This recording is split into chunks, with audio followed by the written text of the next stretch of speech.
scaled is designing the workout to fit your needs, not to do less than somebody else. Welcome to CrossFit East 10's Over the Bar podcast. The goal of this podcast is to answer common questions and encourage conversation between coaches, members, and the community. Rob Stacy is the head coach of CrossFit East 10, and today we're going to talk about RX, Intermediate, and Beginner.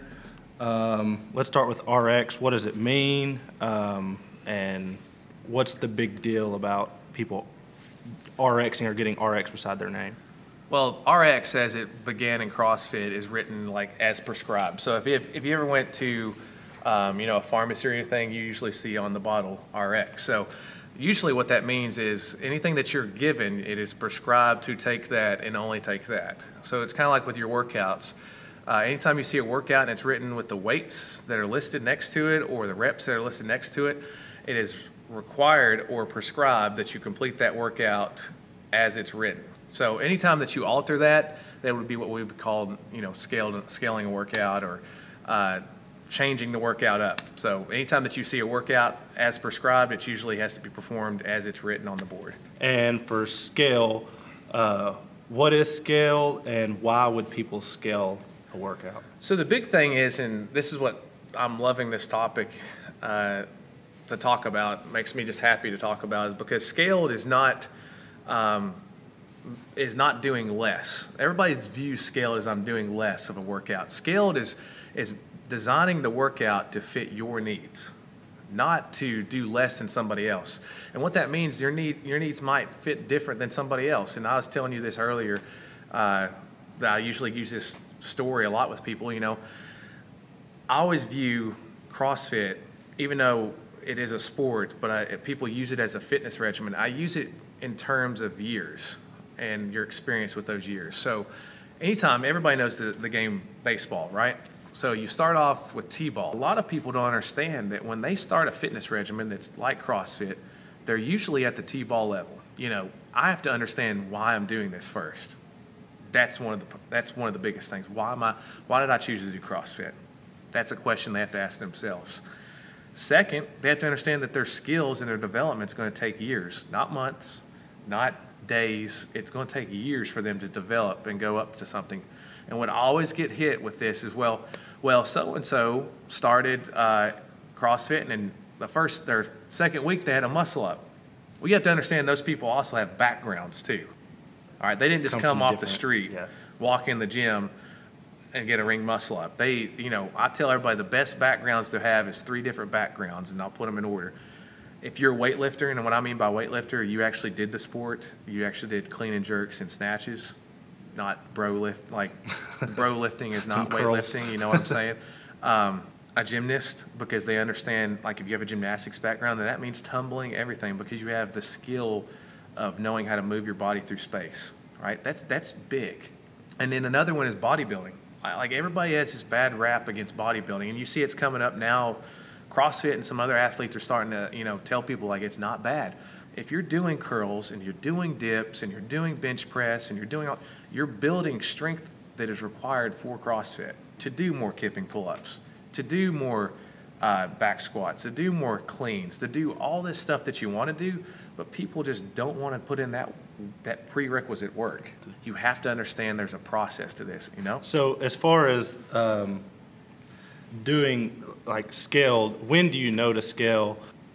Tuesday's workout, somebody could come in and say, I can't do double unders, but I can do everything else. Or yesterday's workout, I can power clean 185 all day, but I can't jump onto the box to do box jump overs. So when, are we able to mix up the workouts, or when do we know to scale or start mixing things in, or what are the options that we have? Yeah, so when you decide that you should scale a workout, the reason you scale sometimes is for safety reasons. All right, so if a coach tells you, for example, we had a workout the other day, it was 185-pound clean for 5 reps, 15 box jump overs. We had the intermediate down to a 20-inch box, and we had the beginner level to a step overs. With the weight going down. With the weight going down too. Here's the thing.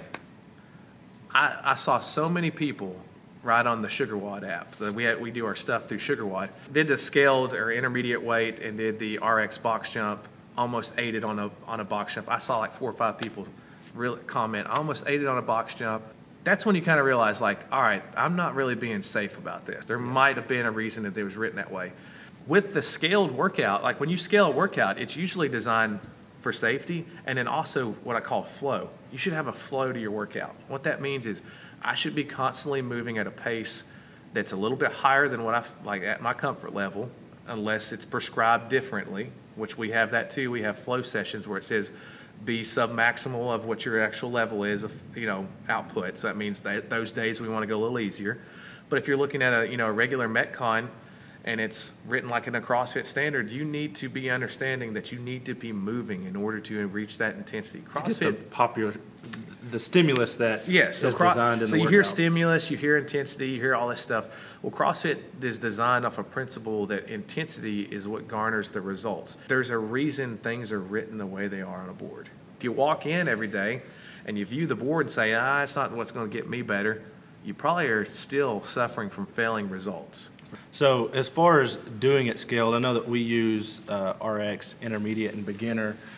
And so one of the things that have come up with our members that I've talked to is for someone that's been doing CrossFit for 2 or 3 years, and they've busted their tail every day. They do everything right that they can do. This person might be older, they may have a physical limitation, but they've been doing it for 3 years, so we wouldn't necessarily say that they're a beginner. So when are you no longer a quote-unquote beginner? That's a good question, and I'll start it with this phrase: you get out of it what you put into it. So you'll get the results that you want if you put in the work. And now and some people are going to be listening to me and going, well, I put in the work. I mean, I come 5 times a week. Well, it might not be the correct work. So you might be coming in and doing the work, but you're not hitting the intensity we're talking about, or you're not scaling a movement and continuously moving through a workout. You're not progressing with your weights. You're continually coming in saying, why am I not getting any stronger? Yet when we have strength sets, you're never challenging yourself. If you don't know all your maxes, you're beginner level. If you don't know your benchmark workouts in CrossFit, you're beginner level.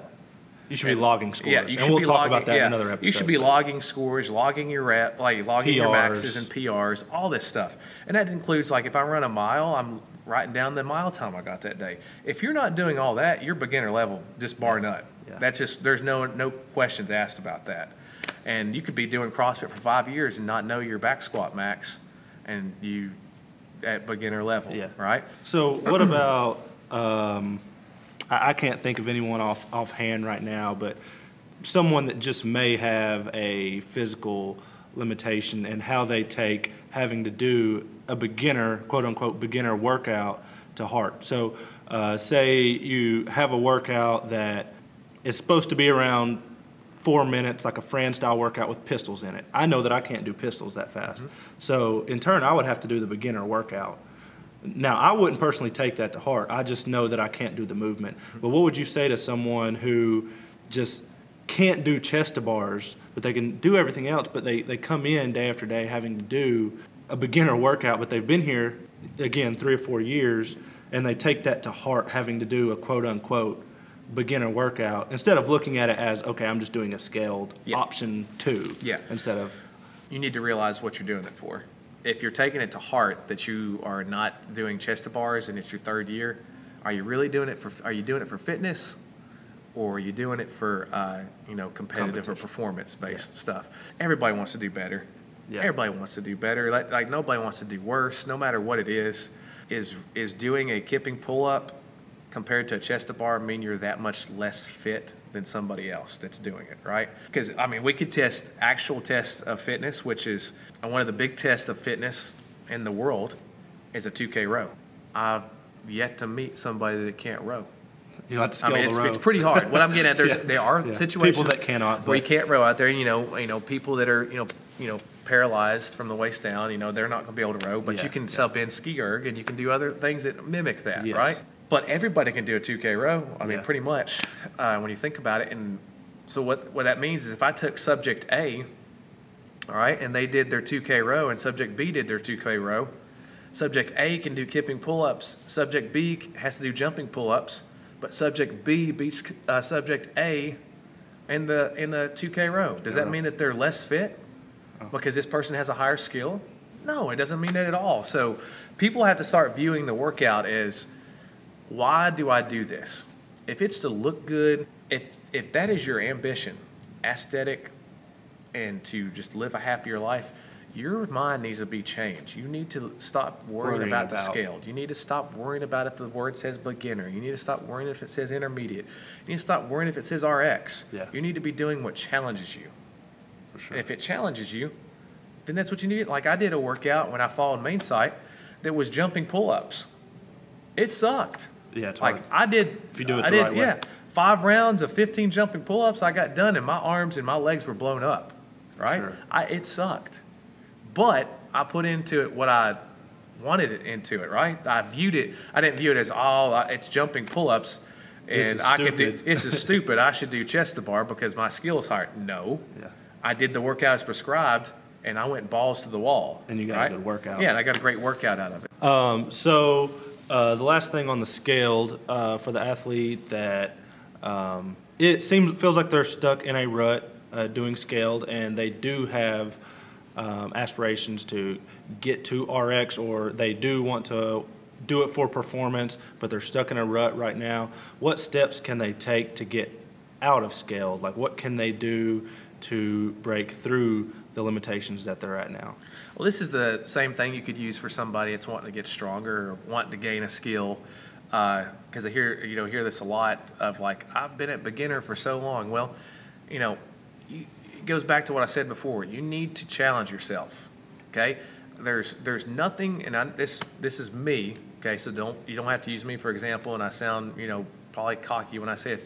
I've never viewed something in my life that I couldn't do.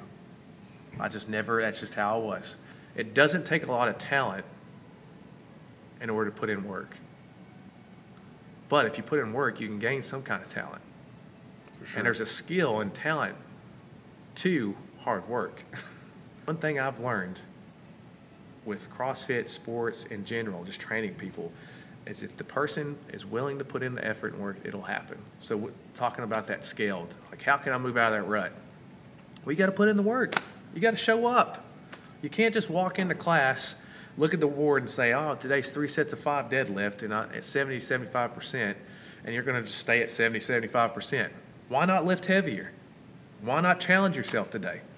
Why not come into the board and say, you know what? My deadlift felt good after that. I'm going to try to 1 rep max right now. I'm going to try to pull it off the ground. Nobody's going to stop you. Or in a workout like, Helen, it's 400-meter run, 21 pull-ups, and then, or 21 kettlebell swings, and then 12 pull-ups, 3 rounds for time. Why not take a chance and do all 21 kettlebell swings in a row?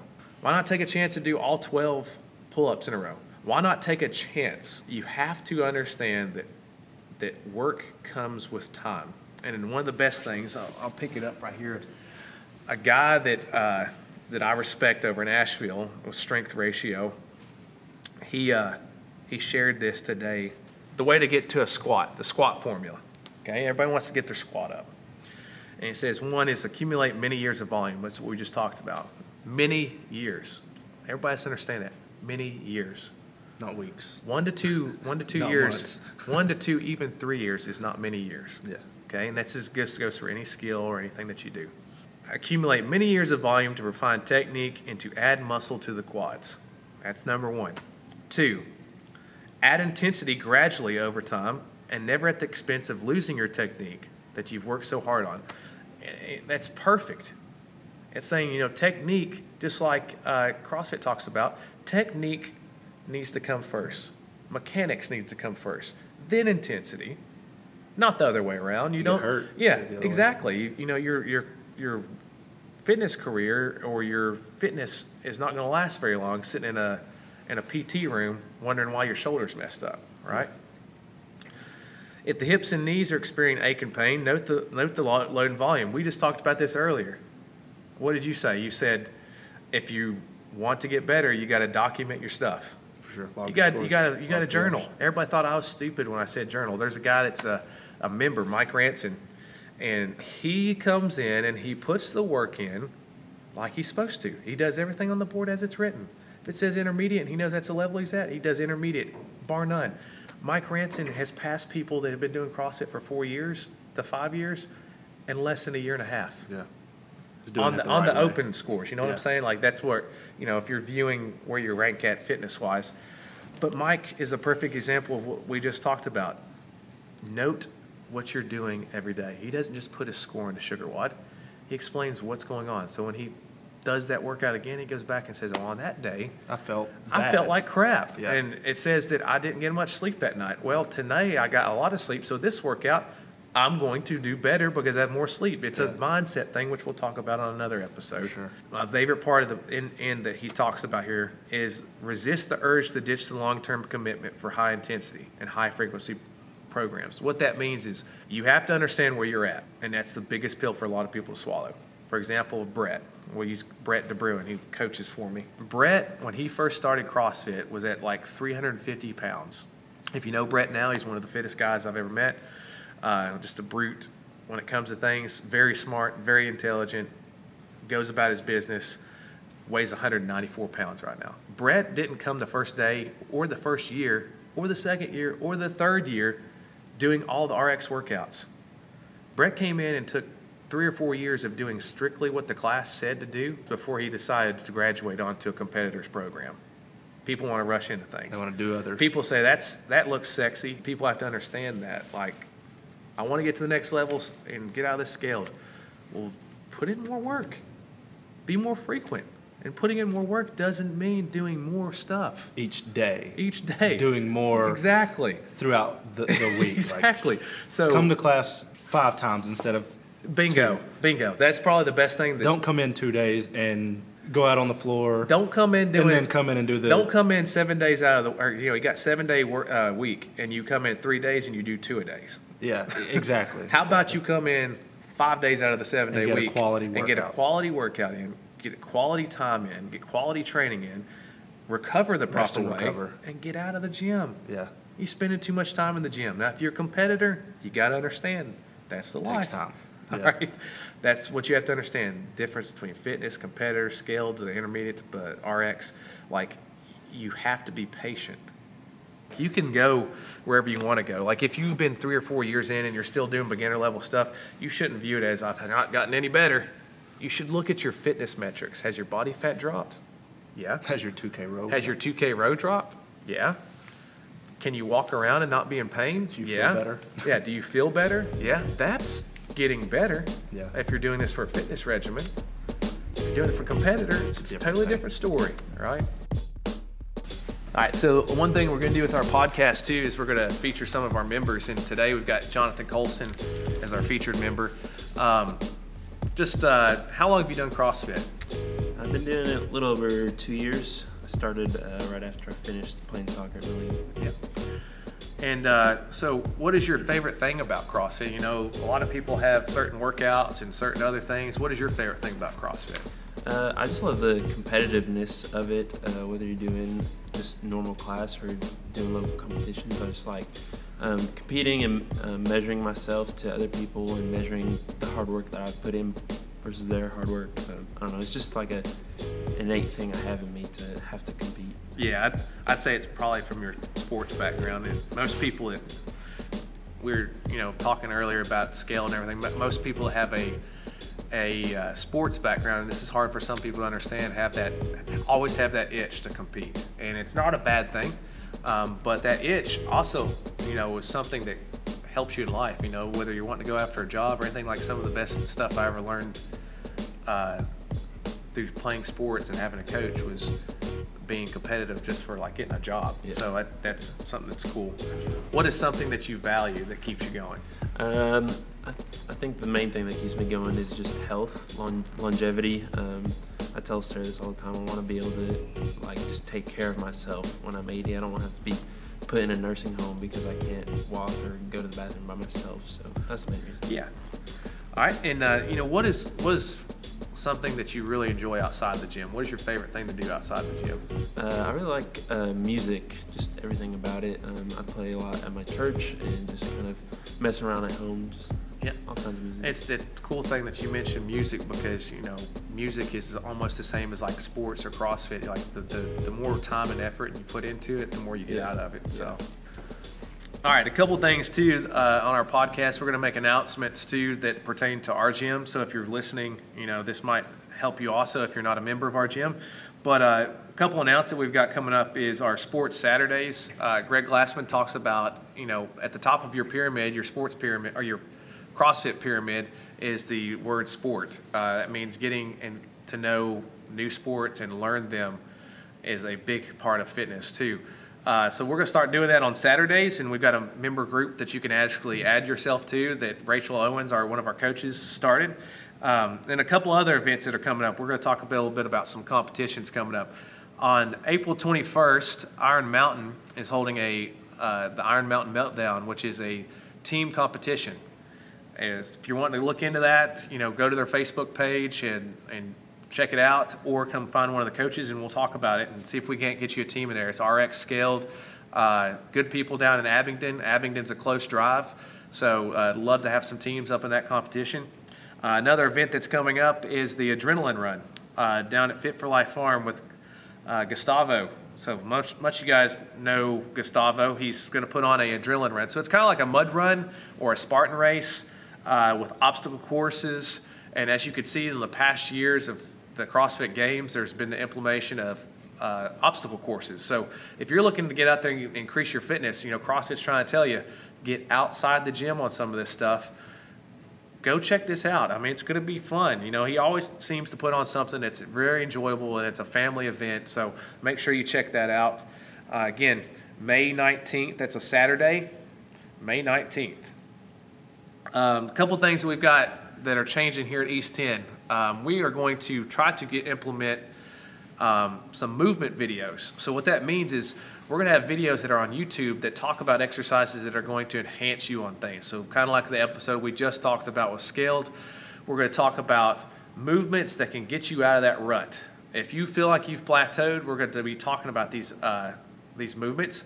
On top of that, we're going to start building our 10Fit website. So if you're not a member or outside the area, be looking for that website. We're going to feature a lot of things on there, from diet changes or diet tips all the way up to this is your program and this is what you're following. So this is stuff that you need to check out.